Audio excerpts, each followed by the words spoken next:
In June of 2024, I traveled to Japan with my partner and two of my friends. It was probably the best vacation I've ever taken. We saw stuff like this, ate stuff like this, and I got engaged. But for me, one of the best parts of it, aside from the getting engaged part, was that I got to try the Yu-Gi-Oh! OCG, the companion card game to the TCG in the West. Despite only being able to speak a small amount of Japanese, I was able to compete in 2 local tournaments. A best of 3 locals held in Kyoto, and a best of 1 locals held in Osaka. The OCG has a slightly different card pool rulings and ban list, which was a ton of fun to try out as a primarily TCG player. However, at the time there was a bit of controversy around it. Yu-Gi-Oh! YouTuber Squiddies made a similar trip and was not allowed to play at a local card shop that he visited in Akihabara. Now, in my original tweet, I basically said that I showed up to a locals and they told me that I was not allowed to play locals because I did not speak Japanese. Because of this issue, I wanted to go over things that I did in preparation to make sure my tournament experience went well, so hopefully other people can learn from it and enjoy playing the game during their trip to Japan. I've made sure to link any web-based resources that I mention in this video in the description.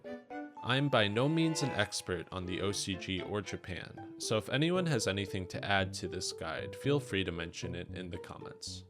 So let's get started then. The very first thing I did was find some card shops located in cities we planned to visit. I wanted to make sure that I would have time to play in between all the other stuff we wanted to do on the trip. I used this KONAMI tweet to take a look at some of the satellite shops, and used KONAMI's OTS browser to figure out what tournaments they have on what day.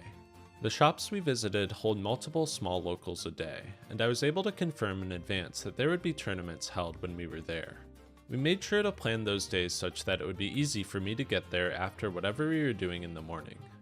I would recommend Giraffe, the satellite shop in Kyoto, and Cardbox, one of the satellite shops in Osaka.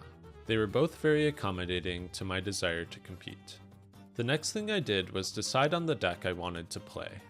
I wanted to have the deck before I left on the trip, so I made sure to pick something that I didn't think would get hit on any ban lists, since there would be a couple of months between ordering it and our departure to Japan. I also wanted something that was easy to play to cut down on any communication issues between me and my opponents, and as a personal choice, I didn't want something that lost to Maxi. I decided to play Fluanderies so that I could represent the United States' superior technical play. Anyway, this is the deck that I ended up playing. Since I was going to purchase Japanese printings of the cards for reasons I'll get into, I had to make sure I knew the deck inside and out since I wouldn't be able to read my own cards. This meant a lot of research and practice. I did this through playing on YuGiOh Omega's OCG ladder to get used to playing my deck and to learn about the other common decks in the format. In addition to playing against them, I educated myself on OCG exclusive cards and archetypes, since the fewer cards I had to look up translations for while there, the better my experience would be. I read metagame breakdowns on Road of the King and followed new card releases on YuGiOh Organization. I also familiarized myself with ruling differences between the TCG and OCG. I think it's very important to have a solid familiarity with competitive Yu-Gi-Oh! If you plan to do this, since the last thing you want to do is end up in a ruling dispute in a language you don't speak. After I knew what I was playing, I had to figure out how to actually buy the deck. Because TCG cards are unable to be used in the OCG, I had to buy copies of all the cards I wanted to use.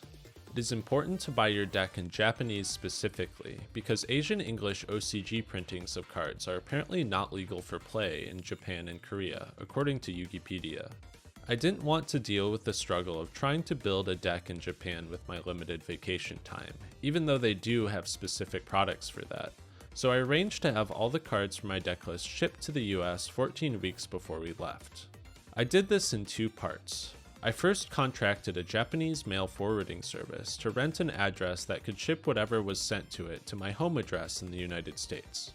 The service I used was called DonkaBox, but I'm sure there are others out there that also work.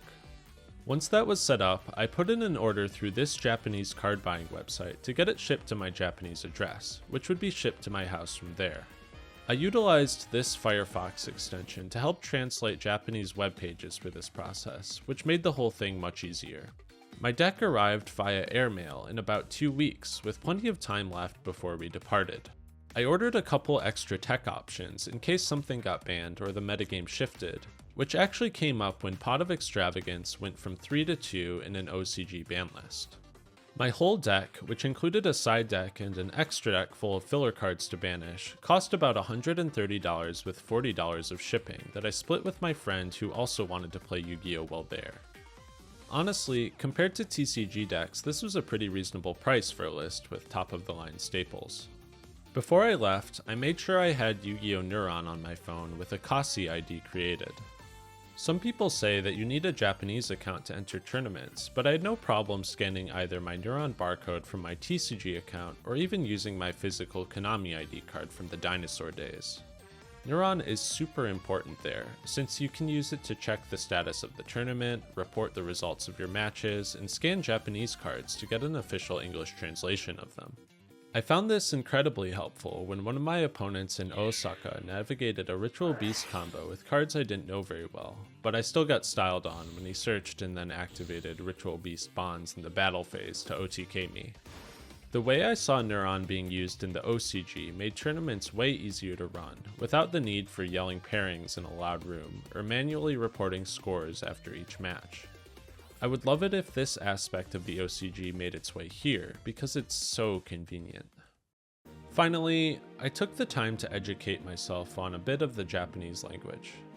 I did this in 2 ways. Firstly, I created a cheat sheet for myself with a plethora of important terms that people use when playing Yu-Gi-Oh!, taken from the Yu-Gi-Oh! Wiki. I included stuff like activate, hatsudo, target, taisho, but also things that are less useful, like flip summon, hanten shokan. In particular, every shop I went to determined who went first via rock, paper, scissors, instead of rolling dice, so learning how to play that is vitally important. I've included an updated version of this cheat sheet in the description if you would like to use it. If you do plan to use this cheat sheet, I would advise practicing by using it to duel in Japanese before you leave, so you can get familiar with it. I wanted to be able to communicate what I was doing as clearly as possible, since the fact that even when playing Flu, Yu-Gi-Oh! Is a complicated game.